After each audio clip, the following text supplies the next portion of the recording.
রাধে রাধে বন্ধুরা, কেমন আছো তোমরা? তোমাদের আশীর্বাদে অনেক ভালো আছি। তো আমার হাতে এটা কি দেখতে পাচ্ছ? তো চালতা, তাও আবার সুদূর বাংলাদেশ থেকে এসেছে। না না, আমাকে কেউ পাঠায়নি, আমি দোকান থেকে কিনে এনেছি। তো এই একটা চালতা নিয়েছে বাংলাদেশি টাকার 580 টাকা। ভাবা যায়? ভাবার কি আছে? এই ফ্রান্সে বসে যে চালতা পেয়েছি, এটাই তো অনেক। তো সেদিন গিয়েছিলাম, গিয়ে কিনে এনেছি। এখন ইচ্ছে করলো যে এটা একটু মাখা খাবো।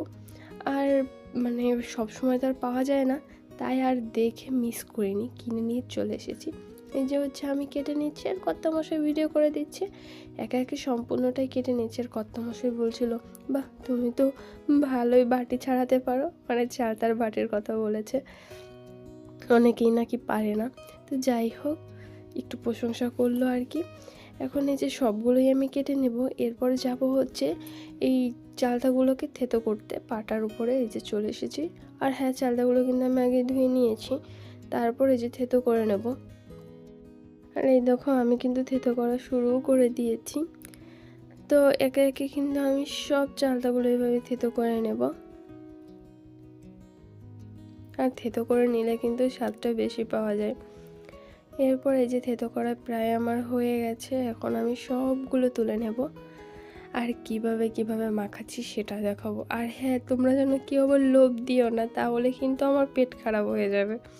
মজা করলাম আর কি। তো এই যে থেতো করা হয়ে গেছে, আর দুটো মাত্র কাঁচামরিচ বেটে নেব। বাটা বলতে শুধুমাত্র একটু থেতো করে নেবো, এরকমই আর কি। এরপরে এই যে দেখো, থেতো করা হয়ে গেছে, এখন আমি দিয়ে দিচ্ছি। এখন চলে যাব আমি ঘরে। তো এতক্ষণ রান্নাঘরে ছিলাম। এই যে দুটো শুকনো মরিচ দিয়ে দিয়েছি, চাইলে আপনারা আরও জল ব্যবহার করতে পারেন। যদিও আমি এরপরে আবার শুকনো মরিচ ব্যবহার করেছিলাম, দেখানো হয়নি। এরপরে দিয়েছি মরিচ, এর সাথে হচ্ছে লবণ। আর লবণটা যেহেতু আমি আগে দিয়ে দিয়েছিলাম, এর জন্য কম দিয়ে দিয়েছি। আর একটুখানি চিনি দিয়ে খুব সুন্দর করে মেখে নিতে হবে।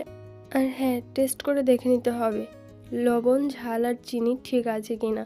তো ভিডিওটি কেমন লাগলো অবশ্যই জানিও, আর জিভে জল আসলে এটাও জানিও। টাটা, দেখা হচ্ছে অন্য ভিডিওতে।